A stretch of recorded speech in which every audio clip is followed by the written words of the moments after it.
مسلمان بشری تقاضوں کی وجہ سے کئی دفعہ بہت ساری غلطیاں کر بیٹھتا ہے، بہت سارے گناہ ہم سے ہو جاتے ہیں، پھر اللہ فضل فرماتا ہے اور دلوں میں احساس پیدا ہوتا ہے اور اللہ تعالیٰ بندہ مومن کو توبہ کی توفیق عطا کرتا ہے۔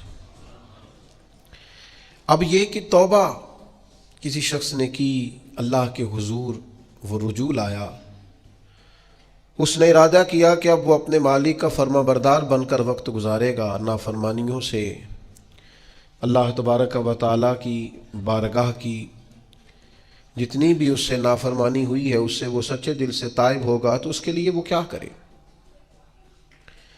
توبہ کے بعد کیا شرائط ہیں اور کیا ضروریات ہیں جس کے بعد وہ سمجھے کہ اب میں اس رستے کا مسافر بن گیا ہوں جو رستہ اللہ کی رضا کا رستہ ہے، حضور علیہ السلام کی اتباع اور پیروی کا رستہ ہے، وہ رستہ ہے جو جہنم سے بچا کے جنت کی طرف لے کر کے جائے گا۔ تو قرآن مجید نے سورہ نساء کے اندر توبہ کرنے والوں کی بابت ارشاد فرمایا کہ توبہ کرنے کے بعد والی زندگی کیسی ہو، توبہ کی شرائط کیا ہیں، توبہ کن بنیادوں پر ہے۔ کیا خالی توبہ توبہ پکار لینے سے، شب برات کی رات رو لینے سے، شب قدر کی رات آنسو بہا لینے سے اور اللہ کی بارگاہ میں 2 نفل ادا کر لینے سے توبہ مکمل ہو گئی؟ تو قرآن مجید نے یہاں توبہ کا ذکر فرمایا، اگرچہ پیچھے جو آیات ہیں اس میں تذکرہ منافقین کا ہو رہا ہے کہ منافق جہنم کے سب سے نچلے طبقے میں ہوں گے، لیکن فرمایا اگر وہ توبہ کر لیں تو توبہ کے بعد کیا کریں؟ فرمایا الا الذین تابوا، مگر وہ لوگ جو توبہ کر لیں، وَأَصْلَحُوا، اور پھر صبر جائیں، پھر اپنے آپ کو درست کریں، پھر اپنی تربیت کریں، پھر اپنی اصلاح کریں۔ اور کیسے کریں؟ وَاعْتَصَمُوا بِاللَّهِ، اللہ کی رسی کو مضبوطی سے تھام لیں، اللہ کے ساتھ جڑ جائیں، رب رسول سے رشتہ مضبوط کر لیں۔ اور اس مضبوطی کا رنگ کیا ہوگا؟ فرمایا وَأَخْلَصُوا دِينَهُمْ لِلَّهِ، اپنا دین خالص اللہ کے لیے کر لیں، اس میں لوگوں کو دکھانے کا، اس میں دنیا داروں کو راضی کرنے کا، اس میں تصنع کا، بناوٹ کا کوئی شائبہ نہ ہو۔ وَأَخْلَصُوا، خالص کر لیں اپنا دین، کس کے لیے؟ للہ، اللہ کے لیے اپنا دین خالص کر لیں۔ یہ شرائط بتائی جا رہی ہیں، توبہ کے بعد کی زندگی بتائی جا رہی۔ ایک توبہ کریں، پھر اپنی اصلاح کریں، اپنی تربیت کریں، اپنے اندر سے کمزوریاں دور کریں۔ وَاعْتَصَمُوا بِاللَّهِ، اللہ کی رسی کو مضبوطی سے تھام لیں۔ اور پھر ارشاد فرمایا کہ وَأَخْلَصُوا دِينَهُمْ لِلَّهِ، اپنا دین خالص کریں اللہ کے لیے۔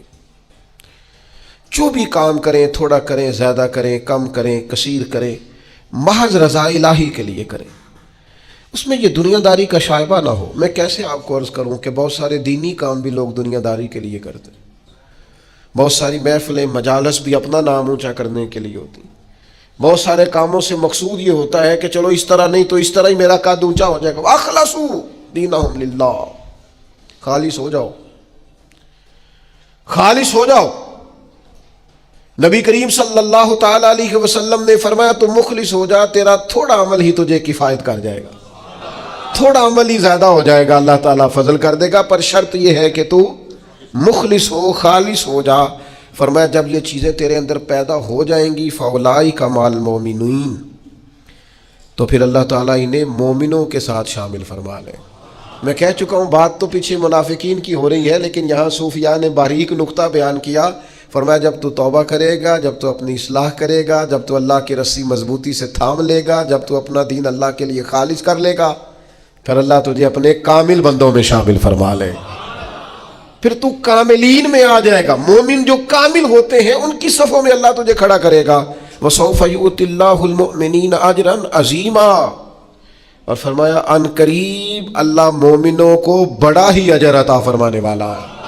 یہ جن بندوں میں تمہیں شامل کیا جائے گا ان قریب تم دیکھو گے اللہ انہیں بڑا اجر عطا کرنے والا ہے۔ اور جو اگلی آیت ہے نا، دل میں ہو دھڑکن، دل مردہ نہ ہو، ضمیر زندہ ہو، تو یہ جو اگلی آیت ہے نا قرآن مجید کی، سورہ نساء کی اور 5ویں پارے کی آخری آیت، یہ عجیب اللہ کے انداز کریمانہ کا پتہ دیتی ہے۔ یہ بڑے انوکھے انداز میں بندہ مومن سے خطاب کرتی ہے، یہ بڑے انوکھے انداز سے کافر کو منافق کو بھی سمجھاتی ہے. یہ کس طرح کھول کر ایک نیا رنگ قرآن مجید اپنے پڑھنے سننے سمجھنے والوں کے دلوں میں پیدا کرتا ہے. اللہ کریم نے ارشاد فرمایا ما یفعل اللہ بعذابکم، فرمایا اللہ تمہیں عذاب دے کے کیا کرے گا. اللہ تمہیں عذاب دے کے اوہو قربان جائے، مالک چاہتا نہیں کہ اللہ تمہیں عذاب دے کے کیا کرے گا. ان شکرتم و آمنتم، اگر تم شکر ادا کرو اور ایمان لے آؤ، اگر تم شکر گزار بندے بن جاؤ، مومن بندے بن جاؤ، تو اللہ تمہیں عذاب دے کے کیا کرے گا. رب تمہیں عذاب دینا چاہتا نہیں ہے، وہ کرم کرنا چاہتا ہے، وہ عطائیں کرنا چاہتا ہے. دو ہی مطالبے، ایک یہ کہ اس کے شکر گزار بنو، اور ایک یہ کہ مومن کامل بنو. کامل ایمان ہو اور مزاج شکر والا ہو تو رب کہتا ہے او اللہ تمہیں عذاب دے کے کیا کرے گا. اس کی رضا نہیں ہے کہ تم چھلانگے لگاتے ہو عذاب کی طرف بڑھتے ہو. پوچھ لے ویسے دائیں بائیں کسی سے، پوچھ لے ویسے اپنے آپ سے کہ دل شاکر ہے، اللہ کی رضا پہ راضی ہے. جہاں مالک نے رکھا ہوا ہے وہاں لوگ خوش ہیں. ہمارے مزاجوں سے تو حل میں مزید کی طلب ہی نہیں جاتی. یہ کوئی نہیں، وہ کوئی نہیں، یہاں پریشانی، وہاں دکھ، یہاں آزمائش، ہر وقت کے شکوے، ہر وقت کی پریشانیاں، ہر وقت کی آزمائشیں ہم نے اوڑھ رکھی ہیں. فرمایا اللہ تمہیں عذاب دے کے کیا کرے گا اگر تم شکر کرو، اگر تم ایمان لاؤ. اور مزے کی بات دیکھو، شکر اتنی بڑی نعمت ہے کہ ایمان کا ذکر بظاہر بعد میں کیا، شکر کا پہلے کیا ہے. اور یہاں علماء نے لکھا ہے کامل مومن بھی وہی ہوتا ہے جو رب کا شکر گزار ہوتا ہے، جس کے مزاج میں شکر کوئی نہیں نا، اس کو ایمان کی وہ خاص لذت بھی نصیب نہیں ہوتی. اور آگے پتہ کیا ارشاد فرمایا، وہ تمہیں عذاب دے کے کیا کرے گا اگر تم شکر کرو اور ایمان لے آؤ. وَقَانَ اللَّهُ شَاكِرًا عَلِيمًا، اللہ تو قدر کرنے والا ہے، اللہ تو قدردان ہے، اللہ تعالیٰ تو صلہ دینے والا ہے، اور علیمہ وہ جاننے والا ہے تمہارے دلوں میں کیا ہے. تم اگر شکر کر لو، تم اگر ایمان لے آؤ تو اللہ تمہیں عذاب دے کے. ہمارا پتہ مزاج کیا ہے، ہماری طبیعت سے ناشکری نہیں جاتی. ہمارے مزاجوں میں ایک بات پیدا ہو گئی ہے کہ میں دکھی ہوں، فلانا مجھ سے بڑا اچھا ہے، اس نے ہمیں مضطرب کر دیا ہے، بے چین کر دیا ہے. دکھ ہے کیا، دکھ ہے کیا. درویش کہتے ہیں دکھ یہی ہے، تیری مرضی اور ہے، رب کی مرضی اور ہے. جب تیری اور رب کی مرضی ایک ہو جائے پھر دکھ ہوتا ہی کوئی نہیں، پھر سکھ ہی سکھ ہے. جہاں رب رکھے تو شکر گزار ہو جا تو سکھی ہے. دکھ یہ ہے کہ تو کہتا ہے جو اللہ نے کیا ہے شاید معاذ اللہ وہ ٹھیک یہ ہونا چاہیے تھا. تو یاد رکھنے کی بات ہے، سمجھ لیں اس کو. توبہ کے بعد جو اپنی زندگی ہے اس کو کس طرح گزارنا ہے اسے سمجھیں. آ گئی شب برات، ساری رات روئیں گے مسلمان، پھر کیا بدل جائیں گے؟ پھر سویرے جھوٹ ختم ہوگا معاشرے سے، لاکھوں جو اکٹھے ہو کے ایک جگہ پہ توبہ کریں گے تو کیا پھر ملاوٹیں ختم ہو جائیں گی، رشوتیں ختم ہو جائیں گی، بددیانتیاں ختم ہو جائیں گی، ماں باپ کی نافرمانیاں ختم ہو جائیں گی؟ کیا معنی ہے رونے کا؟ توبہ کا معنی کیا ہے؟ او بھائی مزاج کو سمجھیں، دین کی حقیقت کو سمجھیں. توبہ جب آپ کریں گے تو اس کے لیے ضروریات کیا ہے؟ سب سے پہلی بات تو یہ ہے کہ توبہ کرنے کے لیے ندامت کی ضرورت ہوتی ہے. نبی اکرم صلی اللہ تعالیٰ علیہ وسلم نے ارشاد فرمایا، یہ احمد بن حنبل میں بھی حدیث ہے، مسند امام احمد بن حنبل میں، ابن ماجہ میں، دیگر کتب حدیث میں بھی محبوب نے فرمایا ندامت کا نام توبہ ہے، شرمندگی کا نام توبہ ہے، غلطی کر کے احساس ہو جانے کا نام. اور جن لوگوں میں احساس نہیں ان کی کوئی توبہ نہیں. مجھے یاد تو نہیں جی کبھی کسی کا دل دکھایا ہو، مجھے یاد تو نہیں کبھی کسی کا برا چاہا ہو، مجھے یاد تو نہیں کبھی کسی کا نقصان کیا ہو، پر میں اللہ کی بارگاہ میں توبہ کرتا ہوں. بھئی آپ پاک صاف اتنے ہیں تو توبہ کس بات کی؟ آپ میں جب ندامت ہی نہیں پیدا ہو رہی، آپ گناہ کو گناہ ہی تسلیم نہیں کر رہے، اپنی غلطی نہیں مان رہے، تو توبہ کاہے کی؟ تو توبہ کرنے سے پہلے احساس پیدا کرنا، ندامت پیدا کرنا، شرمندگی دل میں پیدا ہونا، یہ تو پہلی سیڑھی ہے. اور اگر یہ سیڑھی حاصل نہیں ہے تو پھر توبہ انسان کو میسر آ سکتی. حضرت عمر فاروق رضی اللہ تعالیٰ عنہ ارشاد فرمایا کرتے تھے جو لوگ زیادہ کثرت سے توبہ کرنے والے ہیں، استغفار کرنے والے، ان کے پاس بیٹھا کرو، ان کے دل نرم ہوتے ہیں، ان کی صحبت اختیار کیا کرو، مزاج کے نرم ہوتے. کیوں؟ کہ ان کے اندر احساس ہوتا ہے ہم سے غلطی ہو گئی، انہیں خیال آتا ہے. آج ہمارا سب سے بڑا مسئلہ یہ ہے کہ ہمیں احساس ہی نہیں اپنی غلطیوں کا. مومن کی شان یہ ہے کہ وہ رائی کے دانے کے برابر کبھی غلطی کرے تو اسے پہاڑ محسوس ہوتی ہے، اوہ مجھ سے تو بڑا گناہ ہو گیا. اور منافق کی علامت یہ ہوتی ہے کہ پہاڑ کے برابر گناہ کرتا ہے تو رائی سمجھتا ہے، کہتا ہے کچھ بھی نہیں، ساری دنیا نہیں کرتی، پھر کیا ہو گیا، ہو جاتا ہے انسان. نہیں، مومن ڈرتا ہے، احساس ندامت ہر وقت اسے بے چین رکھتا ہے. اللہ کے بندے ہمیشہ ندامت کے ساتھ رہتے ہیں. دلوں میں احساس تو پیدا کریں، طبیعت تو ہو یار کہ مجھ سے غلطی ہوئی ہے. سیدہ عائشہ صدیقہ فرماتی ہیں حضور نے فرمایا جو بندہ اعتراف کرتا ہے نا مالک مجھ سے غلطی ہو گئی، اعتراف گناہ کر کے معافی مانگتا ہے، تاب اللہ علیہ، اللہ اس کی توبہ کو قبول فرما لیتا ہے. اعتراف ہی نہیں، ہم نے جرم کیا ہی کوئی نہیں، ہمارے اندر کوئی غلطی ہے ہی نہیں سرے سے.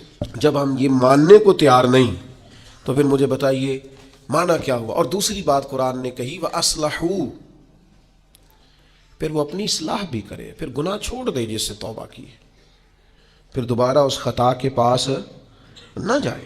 پکا ارادہ تو کرے کہ آج کے بعد دوبارہ یہ جرم نہیں کرنا، لیکن توبہ بھی خوب کی، شب برات کی ساری رات روئے، عمرہ بھی بہت کثرت سے کیا، وہاں جا کے بھی بڑی معافیاں مانگی، لیکن واپس آ کے وہ گناہ چھوڑا ہی نہیں. وہ جس غلطی کی توبہ کی تھی اس کی اصلاح ہی نہیں کی، اپنے آپ کو بدلا ہی نہیں. تو بھائی بچہ چھٹیاں کر کے آتا ہے، استاد کہتا ہے میں تمہیں کلاس میں نہیں رکھوں گا، یہاں سے نکل جاؤ.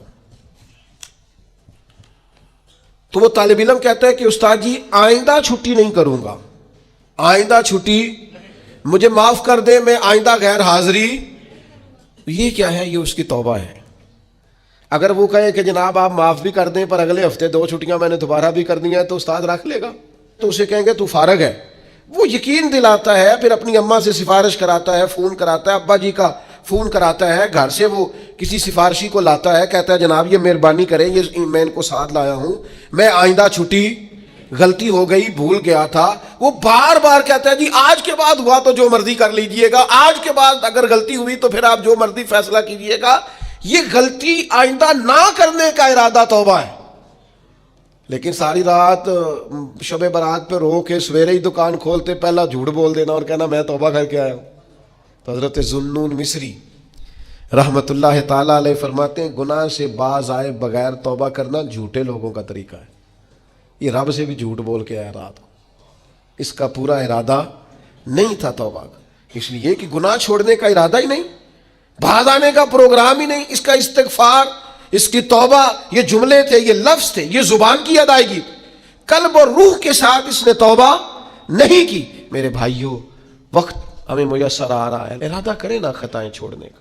اب کتنی دیر تک بہت سارے حالات بدل گئے، عمریں بڑھ گئیں، بات آگے نکل گئی. امام غزالی فرماتے ہیں جس کی عمر 40 سال ہو گئی اور ابھی بھی وہ گناہ سے باز نہیں آیا، اس کا مطلب یہ ہے کہ وہ اپنے لیے جہنم کا فیصلہ کر چکا ہے. معاذ اللہ، اس نے ارادہ کر لیا ہے کہ جانا ہی گویا دوزخ میں، اللہ کی نافرمانی پر کمر بستہ ہو گیا. تو دوسری شرط یہ ہے کہ ارادہ کیا جائے کہ میں آج کے بعد یہ والا عمل نہیں کروں گا. اور میں نے چھوٹے بچوں کو جو ابھی 15-18 سال کی عمر میں ہوتے ہیں، میں نے انہیں دیکھا ہے کہ وہ اساتذہ کو اور والدین کو کیسے مناتے ہیں، وہ اپنے بڑوں کو کیسے مناتے ہیں، وہ کیسے یقین دلاتے ہیں. کہتے ہیں آج کے بعد دوبارہ آپ مجھے یہ غلطی کرتے تو محسوس ہوتا ہے. پھر ان پر بڑے سخت ترین اساتذہ کو بھی رحم آتا ہے، کہتے ہیں یار کہہ تو رہا ہے، آخر بچہ ہے، چلو بھول گیا تھا، رکھ لو، خیال آ جاتا ہے. تو جب تک یہ کیفیت پیدا نہیں ہوتی اتنی دیر تک شب برات کی شام ہاتھ اٹھانے کا مقصد سمجھ میں نہیں آتا، دعا مانگنے کا مقصد سمجھ میں آپ نے پختہ ارادہ ہی نہیں کیا. پھر تیسری بات توبہ کے مسئلے میں ہمارے علماء نے یہ لکھی ہے کہ گناہ جس طرح لوگ ڈٹ کے کرتے ہیں اور ڈھٹائی سے کرتے ہیں، تو توبہ والے معاملے میں بندے کو ذرا ڈٹنا چاہیے، کچھ دن اسے پریکٹس تو کرنی چاہیے، جد و جہد تو کرنی چاہیے، کوشش تو کرنی چاہیے. اللہ کہتا ہے تو ہمت کر، رب تیری مدد فرمائے. ان الذین قالوا ربنا اللہ ثم استقاموا تتنزل علیہم الملائکہ جو کہے گا اللہ میرا رب ہے پھر ڈٹ جائے گا، اس کی مدد کے لیے اللہ فرشتے بھی نازل فرما دے گا۔ استقامت کا تھوڑا مزاج ہو، تھوڑی طبیعت ہو کہ ہم نے استقامت اختیار کرنی ہے، ڈٹنا ہے تھوڑا توبہ کے بعد، تھوڑا ارادہ کرنا ہے کہ یار نہیں اب میں نے اس طرف نہیں جانا، اب میرا ارادہ بدل گیا، اب میں نے یہ کام۔ ایک صحابی تھے تو فرماتے ہیں کہ میں توبہ کرنے سے پہلے ایک خاتون کے ہاں آیا جایا کرتا تھا، پھر اللہ نے مجھے توفیق دی، میں توبہ کر گیا اور کلمہ پڑھ گیا، اور جب میں حضور کی بارگاہ سے ہو کے واپس آ رہا تھا تو وہ رستے میں مجھے آوازیں دے رہی تھی، لیکن جب میں نظریں جھکا کے اس کے پاس سے گزر گیا تو مجھے کہنے لگی تم وہی نہیں ہو؟ تو میں نے کہا نہیں، اب تو میں توبہ کر کے آیا، اب تو میں اللہ کا بندہ بن کے آیا۔ حضرت حبیب اجمی رحمۃ اللہ تعالی علیہ، اللہ نے مجھے توفیق دی، میں ان کے مزار پہ بھی حاضر ہوا، بغداد معلیٰ میں ان کا مزار ہے، اور میں ان کے قبر کی پیروں کی جانب کھڑے ہو کے تو ان کے کچھ اقوال ان کو سنا رہا تھا، ان کے کچھ اقوال ان کو سنا رہا تھا۔ حضرت حبیب اجمی رحمۃ اللہ علیہ سود کا کام کرتے تھے، دعا کریں اللہ ہم سب کو محفوظ کرے، آمین تو کہیں اللہ ہم سب کو۔ اب لوگوں نے بغلوں میں فتوے بھی رکھ لیے ہیں، کل پرسوں میرے پاس ایک صاحب فتویٰ لے کے آئے، فلانے مولانا صاحب نے کہا فلانی بینک کا سیونگ اکاؤنٹ بھی ٹھیک ہے، یہ میری بغل میں فتویٰ ہے تو یہ آپ پڑھ لیں۔ میں کیا تو مینو کو پوچھنا ہے جی تو تیرے کو فتویٰ جو ہے، ایک بندے کو فتویٰ مل گیا ہے اور اس نے پکڑا ہوا ہے بغل میں ہے، میرے پاس کیوں آیا ہے؟ کہنے لگا جی آپ کیا کہہ رہے ہیں؟ میں کیا تو تاں آیا ہے، تو مطمئن نہیں مولوی دی گل پہ، اگر تو مطمئن ہوتا تو تصدیق کرنے، تو یہ جو مطمئن نہیں ہے نا اس کا مطلب ہے کہ بات کے اندر شک ہے، اس گل چ رولا ہے۔ تو میں کیا رولے والی گل چنگی، تو میں کیا فتویٰ دوبارہ لپیٹ کے جیب چ پا، تو دا سیونگ اکاؤنٹ ٹھیک ہوندا ہے؟ کہندا جی سمجھ نہیں آئی تاں تے آیا۔ میں کہا بس ٹھیک ہے، تینوں پھر سمجھ آ گئی ہے، جیڑی سمجھ نہیں نہ آئی ہے دا مطلب ہے سمجھ آ گئی، یہ سمجھ لے آپ چھوڑیں۔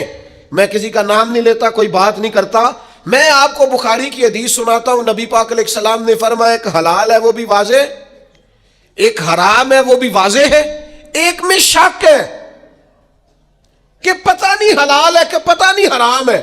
میرے کریم محبوب نے فرمایا تم نے شک والی چیز سے بھی بچنا ہے، شک سے بھی تم نے بچنا ہے، اس لیے کہ مسلمان طیب اور طاہر کا قائل ہوتا ہے، وہ پاکیزہ مزاج ہوتا ہے، پاکیزگی کا قائل ہوتا ہے۔ بھائیو یہ بچیں، یہ رزق حرام اتنا نقصان کرتا ہے کہ انسان کا اللہ سے رشتہ کمزور کر دیتا ہے۔ لقمہ حرام سے پوری پرہیز، پوری زہر کی طرح اس سے پرہیز کریں، تیزاب کی طرح اس سے بچیں، تب جا کے انسان کی روحانی زندگی کچھ آگے بڑھنی شروع ہوتی ہے۔ توبہ سچی، اخلاص والی، سنورنے والی اور استقامت والی کہ میں نے پھر دوبارہ یہ عمل نہیں کرنا، اور عادتیں بدل جایا کرتی ہیں، عادتیں بدل، عادی تھے لوگ شراب کے، پر حضور نے فرمایا حرام ہے، تو پھر دوبارہ کوئی قریب، بالکل جن چیزوں کی 100% کوئی منع کرنے والا نہیں تھا ان کو اشاروں سے منع کیا میرے نبی پاک نے۔ تو یہ بندہ مومن کی شان ہوتی ہے، پھر وہ اتنے پکے ہوئے کہ دوبارہ ان چیزوں کے قریب تو توبہ کریں، لیکن پھر اس پر ڈٹیں۔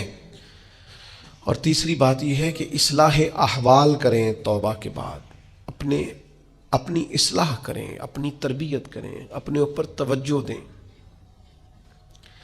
ڈاکٹر 2 قسم کے چارٹ دیتے ہیں مریض کو، ایک یہ کہ یہ چیزیں نہیں کھانی، اور ایک یہ کہ یہ والی آپ نے کھانی، یہ آپ کے لیے، وہ کہتے ہیں تم نے تلی چیز نہیں کھانی، تم نے تیزابیت والی نہیں کھانی، آئلی چیزیں نہیں کھانی، اور سلاد ضرور کھانا ہے، پھل کا استعمال ضرور کرنا ہے۔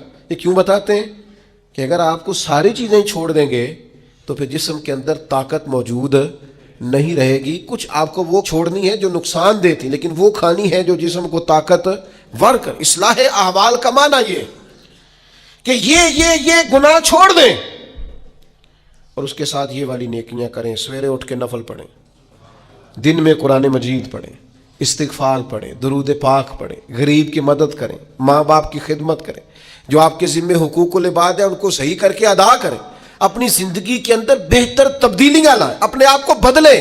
اور نوجوانوں سے کہوں گا سونا ذرا کام کریں، آرام پسندی اور وجود کی آرام طلبی سے باہر آپ ضائع ہو جائیں گے، تھوڑی مشقت کریں، تھوڑا کم سونے کا مزاج بنائیں، کم کھانے کا مزاج بنائیں، کم بولنے کا مزاج بنائیں۔ اصلاح احوال کے لیے ضروری ہے کہ ہم تھوڑی سی لذات کو ایک ایک کر کے کم کرنا شروع کریں تاکہ ہماری روحانی زندگی مضبوط ہونے لگے۔ پھر میرے بھائیوں،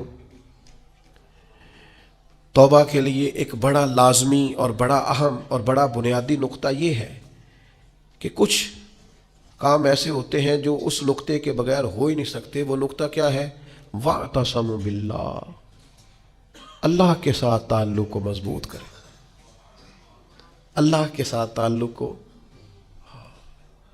حضرت رابعہ بصریہ فرماتی تھی میرے دل میں خیال، مجھے پتہ چل جاتا ہے کہ میرا رابعہ مجھ سے راضی ہے کہ ناراض ہے۔ نے کہا آپ کو کیسے پتہ چلتا ہے؟ فرمایا جب سویرے مجھے توفیق دیتا ہے نا اٹھ کے مصلی بچھا لے تو میں سمجھ جاتی ہوں آج بڑا راضی ہے، اور جب میں جاگ بھی رہی ہوں اور پھر بھی میری نماز رہ جائے تو لگتا ہے کہ وہ ناراض ہو گیا ہے۔ بے توفیقی سے بڑی انسان کے لیے محرومی کوئی نہیں ہوتی۔ اللہ تعالیٰ جب کسی سے ناراض ہوتا ہے تو بازو کا سرمایہ نہیں چھینتا، سجدوں کی لذت لے جاتا ہے۔ لوگوں کے پاس ہر چیز ہوتی ہے لیکن بندگی کا موقع نہیں ہوتا۔ وَاعْتَصِمُوا بِاللَّهِ، سب کے لیے ٹائم ہو، اور اگر بندے کے پاس سجدہ کرنے کو ٹائم ہی نہ ہو، دیر تک دعا مانگنے کو ٹائم ہی نہ ہو۔ ایک دن بیمار نہیں ہوئی حضرت رابعہ بصریہ تو کہنے لگی مالک تو ناراض تو نہیں ہو گیا؟ تو مجھے بیمار کرتا ہے تو میں تجھے یاد بڑا کرتی ہوں، میرا نفس کمزور پڑ جاتا ہے، گناہ کی طرف نہیں جاتا، میں ذرا بیمار رہتی ہوں تو ٹھیک رہتی ہوں، مہربانی کر تو میرے اوپر وہ سارا بوجھ ڈال جس سے میرا نفس کمزور رہے اور تیری بات۔ وَاعْتَصِمُوا بِاللَّهِ، لمبی لمبی دعائیں مانگا کریں، دیر تک اپنے رب کے حضور حاضر رہا کریں۔ بندوں کو 10-15 منٹ بات سنائے تو وہ اکتانے لگ جاتے ہیں، وہ کہتے ہیں میں نے سن لیا ہے جو آپ نے کہا، مجھے سمجھ آ گئی، آپ بس کریں۔ آپ وہ کریم ہے، وہ کہتا ہے نہ تمہارے رب کو اونگ آتی ہے نہ نیند آتی، جس وقت بھی دعا مانگو وہ قبول کرتا ہے۔ اپنا تعلق اللہ رسول کے ساتھ مضبوط کریں۔ میں اپنے دوستوں سے اکثر کہتا ہوں ہر چیز کمزور ہو جائے، تمہارا مصلی نہیں کمزور ہونا چاہیے۔ یہ شعبان، یہ رمضان، یہ مصلی بچھانے کے مہینے ہیں۔ مصلی، مجھے اہل عرب کی یہ عادت بڑی اچھی لگتی ہے کہ ان کی گاڑیوں میں بھی قرآن مجید موجود ہوتا ہے اور مصلی موجود ہوتا ہے۔ ہر جگہ نماز کا اہتمام، قرآن کا اہتمام، اس کو اپنی زندگی میں لاگو کریں۔ میری آپ سے اپیل رہے گی کہ خدا را اب ہم بس کریں، بڑی ہو گئی دنیا داری، اور یہ جو ہم نے چاروں جانب جال بچھایا ہوا ہے نا، اس کو بھی راضی رکھا ہوا ہے، اس کو بھی راضی رکھا ہوا ہے، اس سے بھی تعلق بنا ہوا ہے، یہ بڑا کمزور جال ہے، ایک منٹ میں ٹوٹ جائے گا۔ لوگ کوئی نہیں لمبا چلتے کسی کے ساتھ، آرزویں بدل جاتی ہیں، تعلقات بدل جاتے ہیں، کچھ بھی نہیں ہوتا، کوئی نہیں لمبا چلتے۔ میں ایک جگہ بیان کرنے کے لیے گیا تو میں رو پڑا۔